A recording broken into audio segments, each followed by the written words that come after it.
Hi Math8 students. Hope you guys had an awesome holidays and are ready back to work on these math concepts we've been doing recently. As you know, we have a test next Wednesday on lessons 10 to 14, so this whiteboard session is going to help you to prepare for that.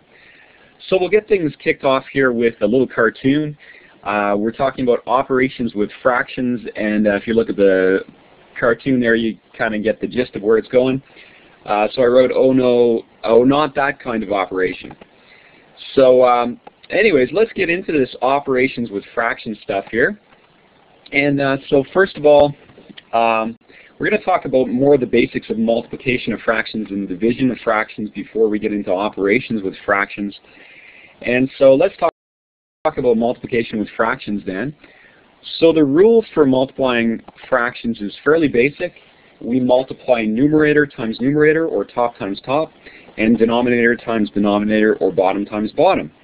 And so you can see here in this example, we're multiplying the numerators 2 and 3 together, and we're getting 6.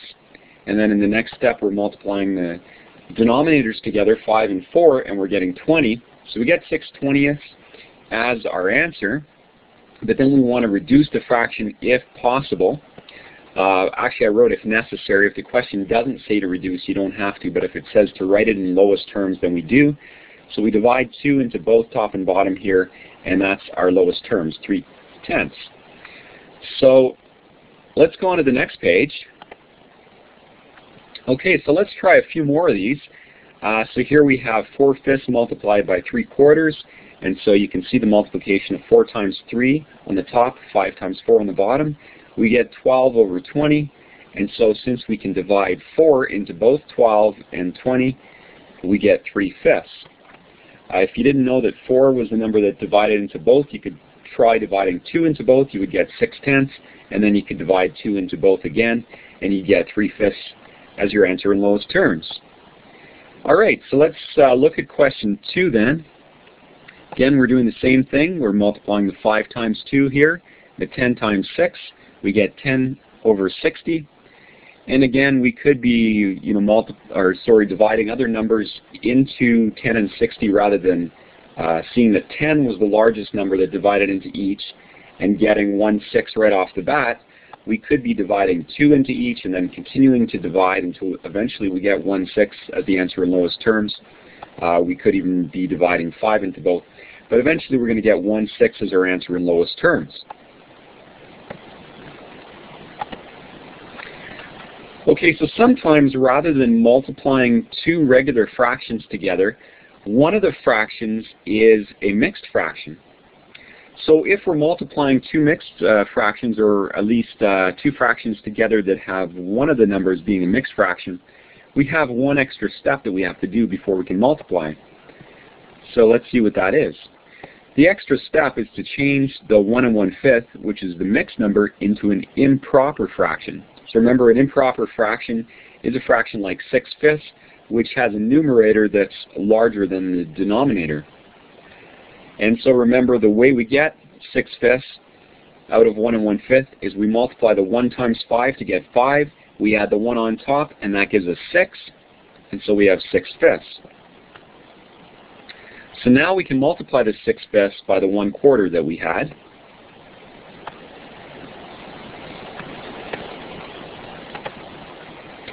Okay, so in multiplying 6/5 by 1/4, we're going to do the same thing we've done as with the other multiplication questions. 6 times 1 is seen here, 5 times 4, and so we get 6 over 20, and again that reduces to 3 over 10. So that wasn't too bad, eh? All we have is that first step of changing the mixed number into an improper fraction. Otherwise the multiplication is the same. Okay, so on to question 4. And I said, let's take the plunge and move on to the division of fractions. Thought this was kind of a cool picture. That's a way to start off a wedding, eh? People get married in all kinds of ways these days. Probably heard of people bungee jumping together when they get married, and skydiving, all kind of stuff.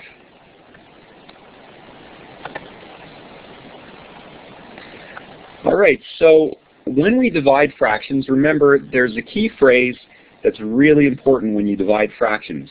Invert and multiply. Okay, so what's this invert business again? Well, invert basically means stand on your head, like these guys are doing here, or this one guy is doing. So if we invert the number 6/5, we get the number 5/6. If we invert the fraction 1/2, we get the fraction 2/1. So that's all inverting is changing the fraction by putting it upside down. If we would have said invert the number 2, we would have to make the number 2 into 2/1, and then we could invert it and make it into 1/2.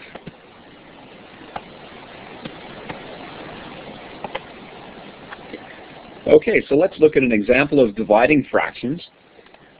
So first of all, we said that we have to invert or turn the second fraction upside down. So here you can see that 2/3 is being changed into 3/2, and so now we show this as a multiplication question. So that's the first step. We've inverted and we've got our multiplication symbol rather than the division symbol, but we haven't actually done the multiplication yet. So the first step is invert. The second step here is when we actually multiply. So here we multiply 4 times 3 and get 12, 5 times 2 to get 10, and as with the other questions, we simplify, and simplifying 12/10, it can be simplified to 1 1/5. Okay, so again, remember invert and multiply.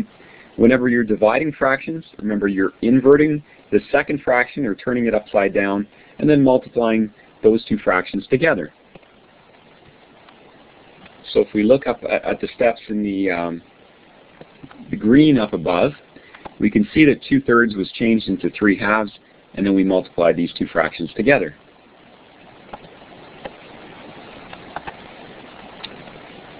So again, remember that phrase, and we're going to use that phrase invert and multiply for the next question. So here's the question. And again, we invert the second fraction, so 6/4 becomes 4/6, and then we multiply these two fractions together.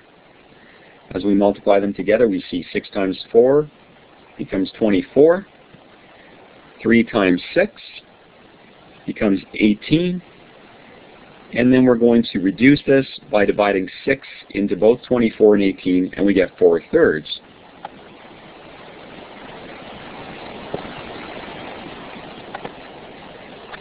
Okay, let's do another example of a division question.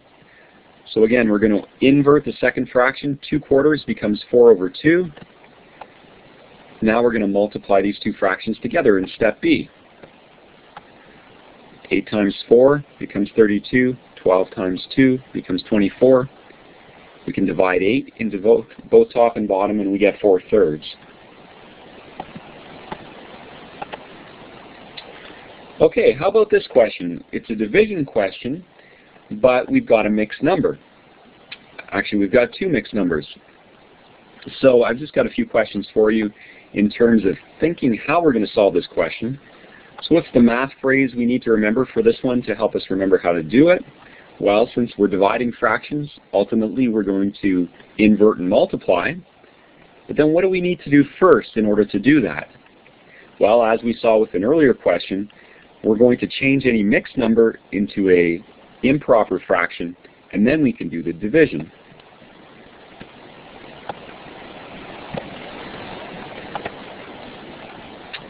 Okay, so let's do that. Let's change those numbers into improper fractions. Here I'm just reviewing the answers to those questions I asked. Okay, so what's the phrase we're going to use? Invert and multiply. What do we need to do first? Change the mixed number into improper fractions. Okay, so we're changing 3 2/3 into an improper fraction. 3 times 3 is 9, add 2, that's 11. So 11/3. 1 times 4 is 4, add 2, that's 6. 6/4. Now we've got two fractions that can be divided. Now it's like a regular fraction division question. So we can invert and multiply at this step. So 6/4 turns upside down is 4/6. So we're going to divide 11/3 by 4/6. And that's what you can see in the next step here. So the next step, we're going to multiply We get 44 on top, 18 on the bottom. That reduces to 22 over 9. Okay, so again, all we needed to do was to change the mixed numbers into improper fractions like we did here, and then this question became like a regular division question where we invert and multiply. Okay, this question is going to be the same deal. Change into improper fractions, then invert and multiply. So we change this fraction into the improper fraction 19 over 4. This fraction becomes the improper fraction 4/3. Now we can invert and multiply. Turn the 4/3 upside down. So now it's 19/4 times 3/4. When we do the math, we get 57 over 16. Okay, question 8. This time, only one of the fractions is a mixed number. So that's the only one we need to change into an improper fraction. Then we can invert and multiply. 3 times 3 is 9, add 2, 11/3 divided by 2/5. Now we can invert and multiply. Change the 2/5 upside down. So we have 11/3 times 5 over 2. We do the multiplication, we get 55 over 6. We can't reduce it any further, so that's our answer. Okay, now we're into order of operations with fractions, which we kind of hinted at the beginning of the lesson. I put a picture here of something called triage. You might have heard that before if you watch lots of medical shows on TV. This show here is obviously about something happening during a war. The idea with triage in a hospital or in a war situation is when you've got a lot of injured people, you want to focus on helping out those people who are most injured first of all, and then people who are less injured. So in an emergency in a hospital, that's what happens. If you've got someone who looks like they might be having a heart attack, you're going to help them first of all. Someone who has something less of a concern that can wait for a while, you're going to deal with them later on. So the reason I'm kind of bringing up this idea is when you're talking about order of operations with fractions, it's kind of like that too. You kind of look at certain things and prioritize them. So you remember bed mass. I'll just write that out again. Bed mass is the word we use to help us focus on order of operations. And again, it stands for brackets, then exponents, then division or multiplication, whichever comes first, going from left to right, then addition or subtraction, whichever comes first, going from left to right. I apologize, it's a little hard to make this out here. If you look on the PDF file, you can see it more easily. It just says brackets, and then it says innermost first. So in other words, if you have a whole bunch of different brackets, you do the ones that are innermost first, then outer and outer until you get to the final brackets. Exponents go next, and then again, both division and multiplication are whichever comes first, going from left to right. So here's our first order of operations question. And the question I have for you here, what's the first math operation we use based on bed mass? So which one do you think it would be? Well, looking at bed mass, we see that if there are any brackets, we do them first. So we're going to simplify what's in the brackets first of all, and then carry on.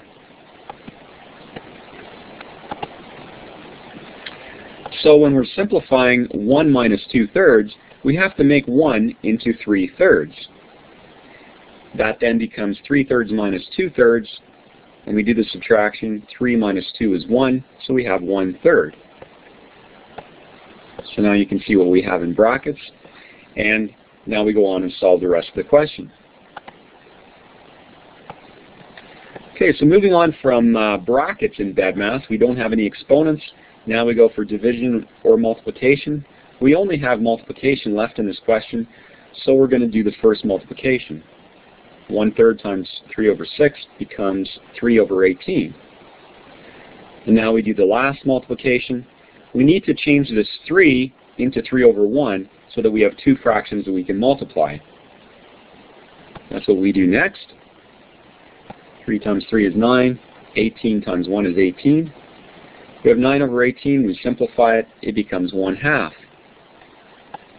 All right, so let's look at another example of using order of operations or BEDMAS. So again, we ask ourselves, what operation do we do first?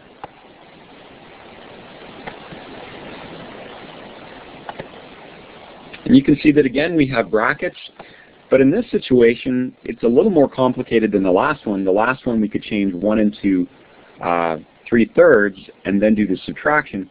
This time we have two fractions with different denominators, so we need to change them to have a common denominator. Now because 4 and 3 don't divide into each other, you know, if one of them was 8 and one of them was 4, you could use the number 8 as the common denominator, but because neither one divides into each other, we simply multiply the two together. We can do it that way. Actually, probably a better way is to find what's the smallest number that both divide into, because that will give us a smaller fraction, right? So both 4 and 3 divide into 12. So 12 is our common denominator, or sorry, our lowest common denominator, I should say. So we changed 3/4 into 9/12. We needed to multiply both top and bottom by 3 to get 9/12. We multiply both top and bottom by 4 here to get 4/12. Now we can subtract 9/12 minus 4/12 is 5/12, which we have here. And now we carry on with the rest of our BEDMAS. Okay, so again, since we don't have any exponents, we go on to division or multiplication. Division comes first, going left to right, so we're going to do that. Again, we know with division, the question says, which two steps do we use? That's going to be invert and multiply, right? So moving on to the next page, we're going to invert the second fraction, which is 2/3. That becomes 3/2 in the next step. And then we're going to multiply these two fractions together. 5 times 3 is 15, 12 times 2 is 24. So we can see we have 15 over 24. And so now we're left with multiplication as the last step in our order of operations. We can see we're going to have to change this mixed number into a regular fraction. That's what we'll do in our next step. So I just wrote here, what do we need to do to be able to multiply these fractions? Change the second fraction from a mixed number into a regular fraction, or rather an improper fraction, I should say. Okay, so we change 1 2/4 into 6/4. Multiply 15 times 6 and get 90. 24 times 4 is 96. We need to reduce that. 45 over 48. We divide by 2. And then we reduce it further and get 15 over 16. Okay, that's all she wrote, guys. So I would encourage you guys to practice all these until you can get them all on your own. So look over the whiteboard recording. Let me know if you have any questions. But if you can do these questions on the test, which is going to be next Wednesday, January the 12th, you should do well on it. So keep up the hard work, guys. God bless and have an awesome day. Bye for now.